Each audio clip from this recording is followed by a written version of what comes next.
Hey everyone, Mah-Dry-Bread here. Pokemon Red with only one Magnemite was a fun classic run. Let's follow that up with a DS run. Today's the day that we figure out would I be able to beat Pokemon Black with a team of only one Sandile. So this is going to be a pretty wild one, isn't it? Sandile is a ground and dark type first form Pokemon with some pretty low stats. It's got decent attack for a first form and some alright speed, but terrible defense, and special attack. His stats are overall lower than that of a first form starter. By level up, we can gain some decent moves. I'm not really super interested in many of them, but Bite, Earthquake, and maybe even Mud Slap are all ones that I have my eyes on. By TM, I can't get any more type coverage unless we resort to special moves, and that probably isn't going to go well. It really seems like Earthquake is going to be our main move as soon as we get it. Like always, I'm writing this script as I go through with the challenge, so this part is being written before I've started. Everyone comment down below and guess if I can win or not. I figure that most of this run is going to be dealing one-shots and getting one-shot. Sometimes that makes for a fast run because it leads to simple fights, but it also often means we don't have many ways to get around roadblocks, so this could be hard. Let's explain the rules. In combat, I can only use Sandile. I'll need other Pokemon to use HMs, but I won't be allowed to use any of those Pokemon in battle. No glitches or exploits, no items in battle, only Pokeballs, held items, and items outside of combat are allowed. Also, if you enjoyed this video, be sure to like, subscribe, and ring the bell for more. Let's do this. So right off the bat, I used the Universal Pokemon Randomizer to replace Oshawott with Sandile so that we can do the whole run with it. I name him Street Sharks, like in the Pokemon X Let's Play that we did on this channel. You should go watch that. It was ridiculous. And it was literally my first time ever playing Pokemon X, in case you want to see that. Looks like our nature is impish, so more defense and less special attack. I'm cool with that. We're probably never using our special attack anyway, and our defense is awful, so I'm happy to make it better. Our ability is Moxie, so we boost our attack every single time we land a knockout. That ability seems super fun, so I'm really happy that we have it. Right, so early game travel. Obviously, there isn't going to be anything that can put up a real fight until we fight our rivals a few times. Considering how frail we are, I think that early on, battles will all be very quick. Either we win in 1 or 2 hits, or we lose in 1 or 2 hits. I don't think that we're going to have any serious problems early on outside of maybe grass types, but I think the normal gym is going to be a brick wall for a while. We may power up when we knock Pokemon out, but Retaliation is going to let the normal gym leader cut me off pretty badly. That's a while off though. How did the first Charon fight and the first gym fight go? Well, Charon was super easy. We didn't even take a hit. I mean, we could have, but he used Leer instead. Moxie is going to be really fun this run, isn't it? Man, the first gym was super easy. I know it's not usually hard, but we're about the same level as them, and we totally destroyed them.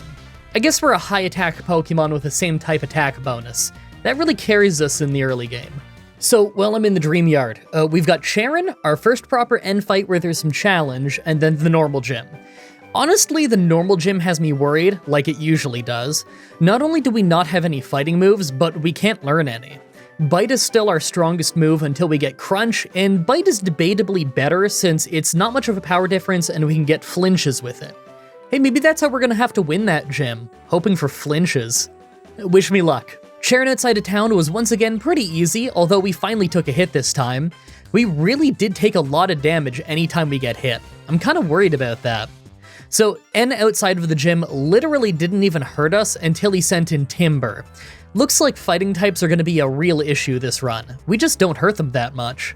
I'm going to need to grab Return as soon as I can so that we can finally get around how little damage we're dealing to fighting types. So the first try at the normal gym does not go great. It did alright damage against Herdier, but then we took a ton of damage, so I knew that we wouldn't survive a hit against Watchog. I was hoping for a flinch, but we never had a chance. Watchog was actually faster than us. Alright, well, I gotta get a bit stronger. So while I grind, here's what I'm thinking. Either we end up winning by becoming faster than Watchog and winning through a couple of flinches, or we grind until we're fast enough to hit Mud Slap and hope that saves it for us. I guess Mud Slap would actually give us a better chance of not getting hit than Bite, although Bite does more damage. I'm not sure what's going to give us a better chance of winning, but we've got to be faster than them for either of these ideas to work, so let's go grind a little bit. Okay, level 25, and we have Swagger now. Herdier gets us with Leer and Takedown, so we're super beaten up once again. Not a good start. Are you ready for some crazy luck, though? First turn I hit Swagger and she hit herself. Second turn, I hit Mud Slap to lower her accuracy, and she hit herself again. Third turn, we hit Bite to finish her off. We absolutely should have lost that, and yet here we are, the winners! I love when a plan comes together. Alright, so I'm feeling alright about how this is going so far. I'm a little bit worried about the next part though. We've got the Bug Gym coming up, and that one tends to take a few tries. We could get poisoned early, and they tend to hit kinda hard. Plus, Livani has Razor Leaf, and we're part ground type, so that could easily end up just one-shotting us on a crit. If I can make it past that though, then we've got a few rival fights that I'm not too worried about. Then we can get Return for a stronger move before N, and then the Electric Gym. I've got high hopes. So at level 28, I get to the Bug Gym. It starts pretty great with us taking down a Whirlipede without getting hit, but as soon as we get to Livani, it goes downhill. We could have won if we were faster, but getting hit by Razor Leaf first really messed us up. I'm gonna have to come back a few levels higher for sure. 3 levels later, and this time Bite does a great job at two-shotting his first 2 Pokemon. We can still easily lose if Whirlipede hits Screech, since a non-critical Razor Leaf can still one-shot us, but on this try, Bite made Whirlipede flinch. Once Dwebble came out, we one-shot it with our new move, Dig. Now we've got a few rival fights to do. Well, Bianca was a total sweep. Is Bianca ever not going to be a sweep in this run? Maybe in her last battle. Right after is a Cheren fight, where we lost the first time to Servine one-shotting us, but on the second try, Bite one-shot it, so we never took a hit. With that done, we can make our way to the next city to get the TM for Return. This is going to be noticeably stronger than Bite, although not getting flinches kind of sucks. Until we either get Dig or Earthquake, this should be our strongest move. I'm hoping this will carry us through the end fight, since that's usually a hard one. The Electric Gym right after might be an issue since most of her team can't get hit by ground moves, but honestly, I'm not that worried. They can't spam Volt Switch on us, so I think that we're gonna be okay. Well, for the third rival fight in a row, we did a no damage sweep. This is great. As long as they keep opening the fights with easy to one-shot Pokemon, then we keep getting a chance to build up our attack with Moxie. Is that gonna carry us through the Electric Gym? Now, believe it or not, but the Electric Gym gave us more trouble than most of the rest of the major fights have so far. We got paralyzed off static from hitting the first Emolga.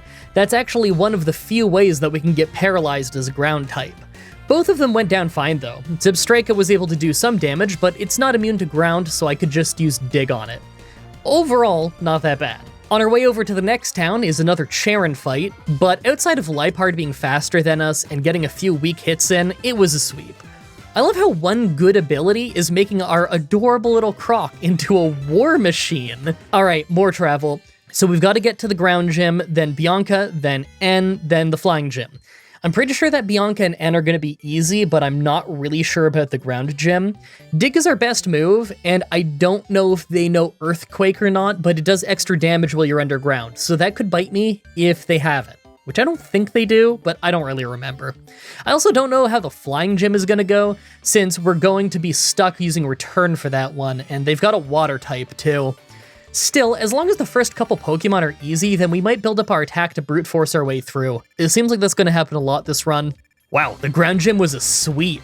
Yeah, it looks like they either don't have Earthquake or didn't use it. Dig did a great job. Now I know this is going to shock you to your very core, but Bianca was also a sweep. Is Sandile, like, secretly a legendary Pokemon and nobody decided to tell us? Alright, well, I'm in Charge Stone Cave. I'm kinda just thinking about when we're gonna hit a brick wall, and honestly, I'm not sure. I mean, it always happens in these runs, but I'm not seeing anything ahead that'll give us any real trouble. N should be easy. I'm starting to feel pretty good about the flying gym, and I guess Cheren could maybe be hard, but then we have that super easy ice gym.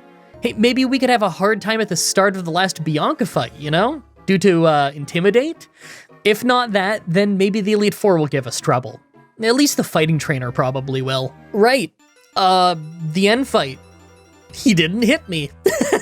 Honestly, I don't think he usually does in this fight. It's kind of funny how N is often an issue before the Electric Gym, but then he's super easy from here until the end of the game. Not including the end of the game. The end of the game N fight is sometimes kind of rough.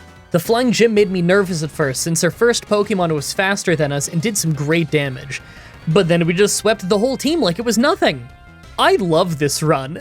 This is great. Alright, this one left me stunned.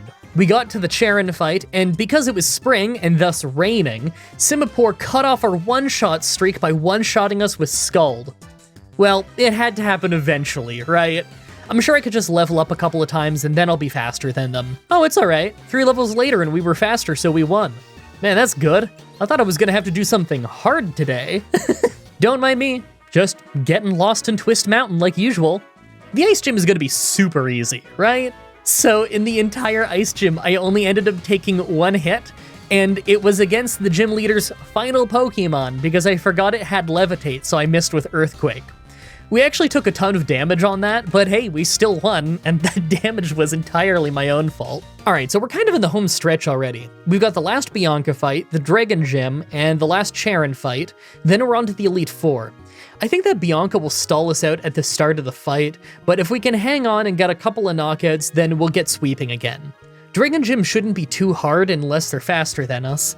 Actually, I think Charon might be hard, since he's got that Simipour, and it's gonna be faster than last time. I should keep fighting trainers on the way, you know, just to be safe. So I was right to think that Stoutland could be hard, since she was the hardest to take down member of Bianca's team, but it was still pretty easy, and once we took it down, we just swept the rest. Can I use Street Sharks in every run? Can someone mod this guy into Gen 1 or something? Cause I want to beat Pokemon Red with 1 Sandile. Someone's got to find a way to make this happen. At the Dragon Gym, we didn't take a single hit, but I'm not really feeling that confident about the Charon fight. Oh man, it's time for another rough one. In the last Charon fight, we got outsped and one-shot with Giga Drain. That's how this is always gonna go, isn't it? When we lose, it's because something is faster and one-shots us. It's a taste of our own medicine, to be fair. Let's come back when we're a little faster. Okay, 3 levels later, and we're still slower, but we can survive Giga Drain with just 22 health left. His entire team were one-shots, and that's the only one faster than us, so we get a win this time. Wow, we're almost at the end of the run. Just the Elite Four, N, and Getsus. Honestly, I'm not worried that much about the Elite Four. I think Bite and Earthquake can handle most of it. I am worried about Marshall though, since I know that some of his Pokemon have an ability where they can't get one-shot, and they're fighting types, so they're probably going to be able to one-shot us in return. I might just have to hope they do something stupid, because I don't think I can afford to take on 2 fighting type hits and then survive. Maybe with Swagger I can make something work. Now that we're at the Elite Four, let's take a look at our team. Level 67 is a little bit below our average level for solo runs at this point, but that 158 attack is pretty nice. Our special defense is abysmal though, so water and grass moves are probably going to be a nightmare. Thankfully, I don't think the Elite Four here has much of that, so I think we might actually have an easy time. Other than the fighting trainer, of course. Make your final guesses on if we can win this or not. Let's do this. First is Ghost Trainer Chantel. So right away, this took 12 tries because Cofagrigus can ruin us in 2 different ways. She always goes for Will-O-Wisp, and being burned will lower our attack so much that we will easily lose. But if we hit her with Bite to make her flinch, we lose our Moxie ability and it becomes Mummy, a dud ability. That will also make us lose this fight. That means we have to use Earthquake, but that's a 2-shot, so I needed Will-O-Wisp to miss. It never did, so I started using Swagger, and on this run, she hit herself twice and we won with Earthquake. After that, the rest of her team was just a bunch of one-shot sweeps. Honestly, really a hard fight. Chantel is usually the hardest one here. Second is Dark Trainer Grimsley. Scrafty right at the start took out 3/4 of our health with 1 Brick Break, but as soon as he went down, we had an easy time sweeping the rest of the team. Third is Psychic Trainer Caitlin. Yeah, she was obviously just a sweep with Bite. I knew this fight was going to be free. You ready for the terrifying one? Fourth is Fighting Trainer Marshall. Right away, Throw is a beast. We did great damage with Earthquake, but then he nearly one-shot us with Storm Throw, a move that always critically hits. We took him out on the follow-up, but that was rough, especially since his ability means we couldn't one-shot him even if we crit. Conkeldurr and Mineshaw were both one-shots, so we built up a lot of power before Sock at the end. Now, I know he has an ability where he can't be one-shot either, so I bit him to hope for a flinch, but didn't get lucky. You know what, Swagger is more likely to make them fail than Bite. I think if I just get either Sock or Throw to hit themselves in confusion once, we'd win this fight. Man, well that didn't work out. Couple tries in and Throw did hit himself, but he didn't go down from Earthquake, so he still got a hit on us. I think that my only choice is to use Swagger, then Earthquake on Sock, all the way at the end of the fight. That way our power is already built up from Moxie and we can for sure finish him. Okay, a couple of tries later, and that strategy works. Awesome. We actually didn't have to grind for the Elite Four at all. I'm kind of blown away, especially considering they were actually kind of hard. At least 2 of them were. With the Elite Four down, all that's left is the final 2 fights with N and Getsis. Honestly, I'm worried about that Getsis fight. That one has a habit of being much harder than I expect. Alright, so N starts off with his legendary Zekrom, who we one-shot with our tiny baby crocodile because Pokemon is amazing. Vanillix was a one-shot with Earthquake, as was the imposter Kling-Klang after. Problem is, Caracosta is next, and it has Sturdy, so we can't one-shot it. I went for Bite, didn't get a flinch, and he brought us from a full 170 health to only 6 with Waterfall. Next round he used a full restore to heal and survived again, then used Aqua Jet, a water-type quick attack, to finish us off. That's fine. If I just try a few times, then I could get him to hit himself in Confusion. A few tries later, and he hits himself in Confusion, so I finish him off with Earthquake. The real Kling-Klang right after was a one-shot, and last was his pretty dangerous Archeops. It's faster than us and nearly took us out right away with Acrobatics, but our return was able to one-shot it. He's part Rock-type. The only reason we could one-shot him is because we built up so much attack from Moxie. This ability is absolutely incredible. Time for the final boss, Getsis. We are doomed so fast, though. Right away we got hit by Toxic, and although Cofagrigus went down, Hydreigon is next. He was faster than us and easily took us out with Surf. Worst part is, I bet I could have one-shot him. I just need to come back a little faster and maybe with a berry for poison. Okay, so I kept leveling up and trying to fight over and over, each level until I was finally faster than Hydreigon. It took forever, but at level 80, I was faster, just to realize he has Levitate. Whoops. Guess I need to use Return instead. Also, his Focus Blast one-shot me. This is gonna be bad. Next try I use Return. Not a one-shot, we went down right away. Okay, what if I got him to flinch? 4 tries later, and although we didn't get him to flinch, Focus Blast missed, so we took him out. Nice. Now are you ready for the rest of the fight? Seismitoad was a one-shot, Bisharp was a one-shot, Buffalant was a one-shot, and Electros was a one-shot. Yeah, that's the end of the run. Okay. Well, I didn't expect this at all. Sandile is an absolute monster. Destroyer of worlds. This was less of a Pokemon challenge for me, and more of a Pokemon challenge for whoever had to fight us, because Sandile was getting better sweeps than just about anything else I have ever used on this show. Sandile should be in some kind of Hall of Fame for being that awesome. I mean, I guess he is now, but you know what I'm saying. I really hope you guys like that run. Next challenge will be up next week on Saturday, like usual, when I try beating Elder Scrolls Oblivion with no magic or magic equipment. Yeah, we're just gonna be some normal dude. As always, I'm looking forward to your suggestions in the comments, in the challenge request section of my Discord channel, and on Twitter. Subscribe, ring the bell, stay tuned. Outro time. I just got in from mowing the lawn on a nice hot sunny day. I was trying to say sunny and summer. See, that's how you know it's ad-libbing, because I can't say anything without finding a way to trip over my own words. It really is a wonder that I have done over 5,000 videos in which I did improvised commentary, and I still do from time to time, considering my crippling inability to talk. Yeah, point is, I mowed the lawn, did a whole bunch of manual labor this morning, came in, did this voiceover and everything. It's like almost 1 p.m., I was out in the sun, and I've eaten 1 banana. 1 large banana, and I don't know, like 20 ounces of water, which is honestly not enough for me at this point in the day. So I'm gonna go make myself a real big boy lunch, and then I'm gonna get to editing this, I guess. Thank you everybody so much for watching, and until next time, have a nice day.